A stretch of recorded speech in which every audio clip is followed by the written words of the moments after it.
Greetings, and welcome to this week's installment of our series discussing the life and work of Wolfgang Amadeus Mozart. I'm Kate Ashby, and today we'll be discussing the influence of Bach and Haydn in Mozart's music. In the early 19th century, when admiration of Mozart's work reached new heights and the greatness of J.S. Bach was rediscovered, the writer Abbe Stadler wrote in his Materials for a History of Music, quote, "Particularly through his works written in his last 10 years in Vienna, Mozart rose to such heights that not only in Vienna, but in all Germany, in all Europe, he was recognized as the greatest of all masters, who united in his style the artistry of Sebastian Bach, the strength of Handel, the charming clarity and humor of Haydn." Alan, perhaps you can begin by telling us how these musical influences evolved. Hello, Kate. Yes, Mozart was well acquainted with the music of the leading composers of his day. As a child prodigy, he traveled throughout Europe with his father and his sister Nannerl, and had the opportunity to meet many musicians and composers. Franz Joseph Haydn, Johann Sebastian Bach, and his sons Carl Philipp Emanuel and Johann Christian Bach were highly significant in Mozart's development as a composer. He studied their works closely, and their influence is evident in his compositional style, form, and use of melody and counterpoint. It is fascinating to hear examples of their influence in the piano concertos, as well as in his symphonies, string quartets, and many other works. It certainly is, and through your series of recordings, we can also hear how Mozart's music developed over time. In the late 18th century, during Mozart's early years as a composer, the dominant musical style in Europe was known as the style galant. This featured elegant, graceful, well-balanced phrases with an emphasis on melody, qualities that we hear clearly in Mozart's early work. Carl Philipp Emanuel, or C.P.E. Bach, and Johann Christian, or J.C. Bach, favored this simpler, lighter approach. The more complex Baroque style of polyphony, epitomized by their father, the great Johann Sebastian Bach, was at the time considered old-fashioned. Imagine that. J.S. Bach thought of as old-fashioned already in the late 1700s. The lightness and clarity of the style galant infuses Mozart's early piano concertos, and one example is the opening of his sixth piano concerto. Let's listen.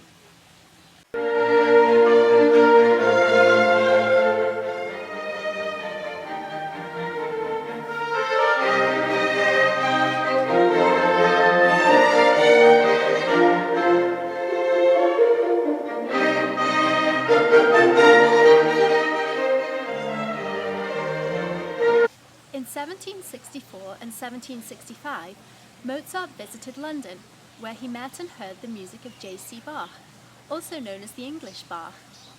The younger Bach's work was to have a lasting influence in Mozart's music, and one example is the Andante of Mozart's Piano Concerto No. 12 in A major, where he quotes directly the theme from the second movement of J.C. Bach's overture to the opera La Calamita dei Cuori. This concerto was written in 1782, a few months after J.C. Bach's death, and seems to be a fitting tribute to a composer he deeply respected and admired. Let's listen to a sample of this now.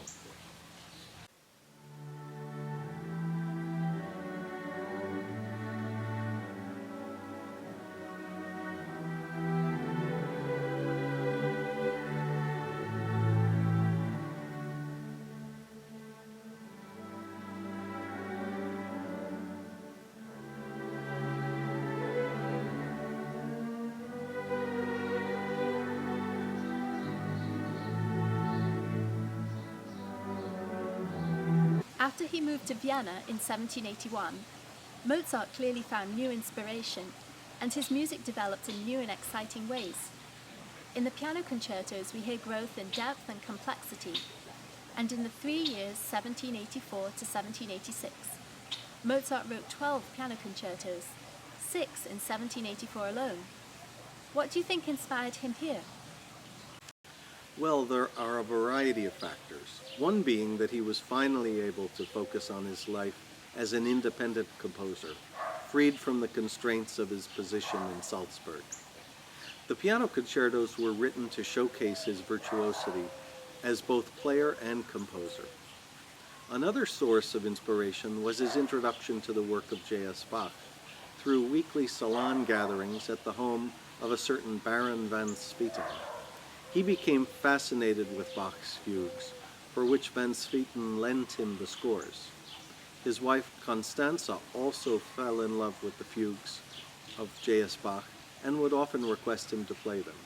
She also encouraged him to write down the fugues he had composed and played himself.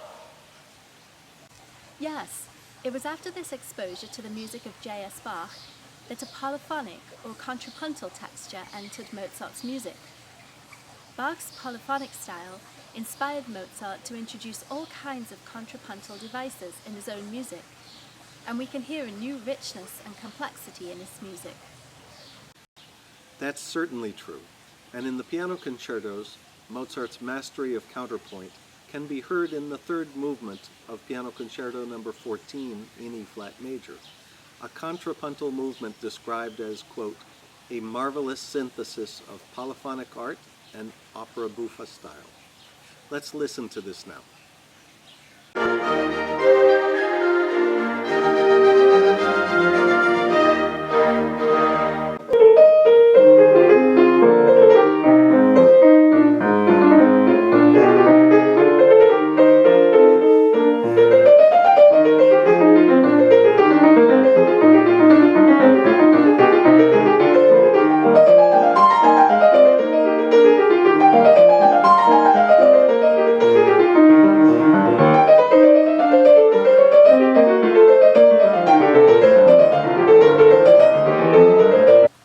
Brings us to Mozart's friendship with Franz Joseph Haydn, a connection that was of special significance to both great composers.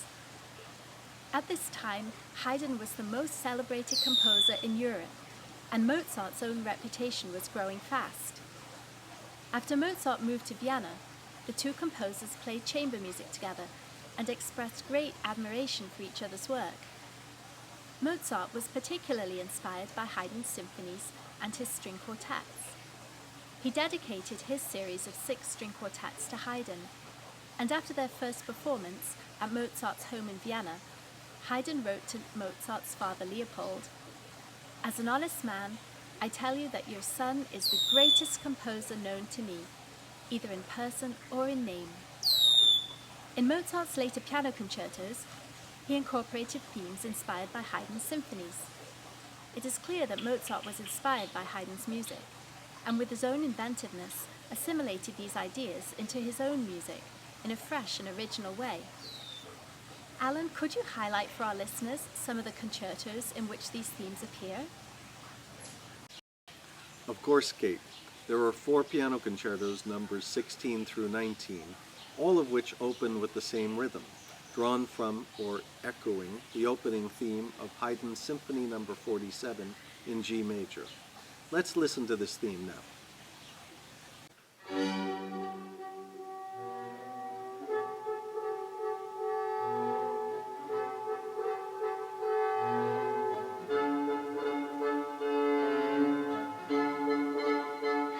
Thank you, Alan. As we said, one of the concertos whose opening theme is inspired by Haydn's symphony is No. 19, which I know is one of your favorites and was finished in 1784. In this concerto, we hear how Mozart has thoroughly assimilated musical elements and ideas from both Haydn and J.S. Bach and transformed them into a masterpiece that is uniquely his own. Yes, this concerto perfectly combines the elegance and lightness of the stile galant with the rich interweaving of melodies known as polyphony. Here's the opening of the first movement, echoing Haydn's rhythmic motif that we just heard.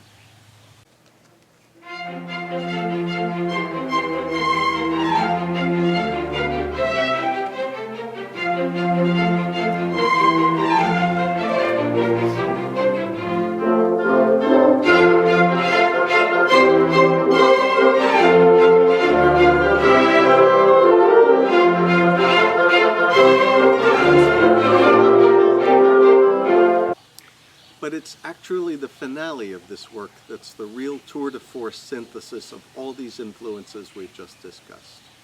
Here, Mozart again opens with a tribute to Haydn, echoing a theme from his Symphony No. 78, which is immediately followed by a masterful fugue for full orchestra. Let's listen.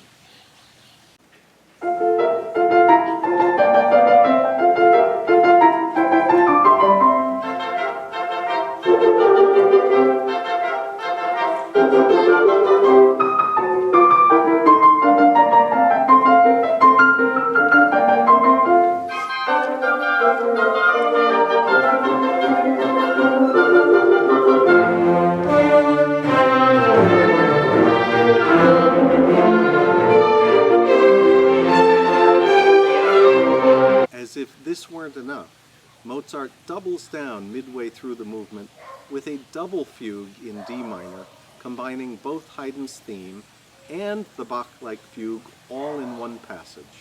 So it's a concerto infused with the spirits of both Bach and Haydn to glorious effect.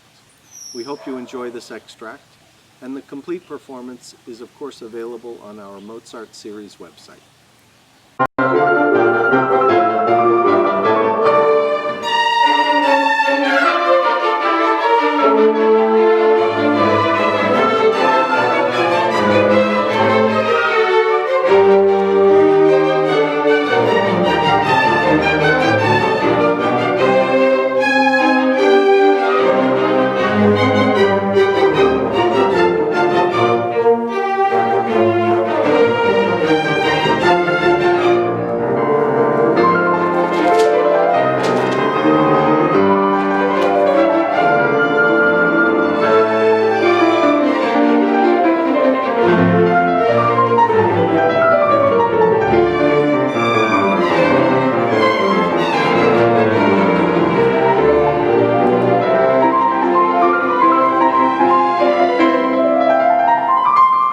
Thank you, Alan. It's been wonderful exploring these musical connections with you, and I look forward to continuing our conversation again soon.